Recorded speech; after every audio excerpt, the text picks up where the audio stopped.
Bousculer les degrés de proximité est l'ambition de l'exposition Contact. Le musée La Briqueterie réinvestit depuis 2002 les vestiges d'une ancienne tuilerie, à 2 pas de la baie de Saint-Brieuc. Dans ce calme apparent, l'exposition contemporaine propose de rendre perceptible l'énergie et sa transmission à travers des œuvres multimédia. L'énergie, c'est cette force, à la base, c'est la force de travail. C'est aussi l'énergie entre les êtres humains, des choses un peu non palpables, qui peuvent être à l'origine soit de très belles choses, d'ordre, de progrès, ou alors de chaos, des choses totalement chaotiques. Ainsi, l'installation Lights Contact par le duo Scénocosme est pour le moins intrigante. Cette œuvre donc met en lumière et en son nos contacts énergétiques qui sont peu palpables sinon. Et donc ça, c'est ludique quoi en fait. C'est ludique parce que voilà, les gens sont amenés à établir des contacts physiques. Donc déjà dans l'idée, l'exposition on amène un petit peu les gens à se rapprocher, à se toucher et à montrer que en fait les énergies s'additionnent.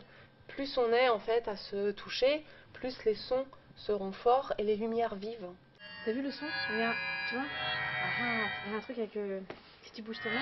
C'est vrai que ça fait de la lumière différente, des sons différents. D'ailleurs, on a mis même nos mains, plusieurs mains, l'une au-dessus de l'autre, et toutes, on n'était pas réticentes à se toucher les mains, quoi. Voilà. Une autre œuvre plus discrète utilise la technologie d'une façon inattendue. Il s'agit d'un tableau de l'artiste Pélang.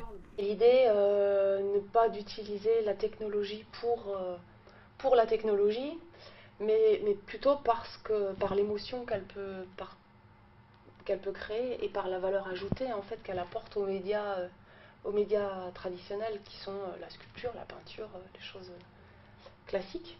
C'est de la peinture, c'est un triptyque, un tableau. Électronique, d'accord, mais on est face à lui comme devant une peinture. On va observer des bleus qui sont très profonds, des belles couleurs voilà, qu'on ne peut pas forcément obtenir avec la peinture en tant que matière. Et puis on est devant des choses qui bougent imperceptiblement, qui évoluent. Il n'y a pas de chiffres, il n'y a que des lettres et puis des signes. Quant à eux, les compositeurs Jérôme Leclerc et Simon Batardière décident de déranger le spectateur en remettant en question le lien entre vidéo et son.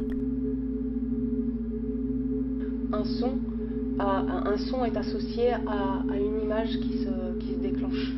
Donc aujourd'hui, cette technologie-là est de plus en plus étudiée parce qu'elle plonge en fait le public dans une immersion, dans un nouvel espace. En fait. On n'est plus devant un film, on n'entend plus du son, on est dans la bulle elle-même.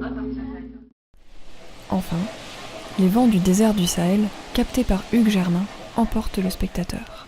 Et dans l'écoute de ces vents, en fait, on ressent la chaleur. C'est presque palpable. C'est ce qui est intéressant aussi dans la thématique du contact et de l'énergie. C'est que parfois certains sens en induisent d'autres. On parle là de synesthésie, mais c'est un vaste sujet. Pour vraiment l'apprécier, cette œuvre, il faut vraiment s'installer. Et on a voulu faire un petit peu un moment rituel autour de ça. Et donc asseoir les gens proches de l'œuvre, les inviter à mettre les mains sur la pièce pour ressentir aussi ce qui s'y passe.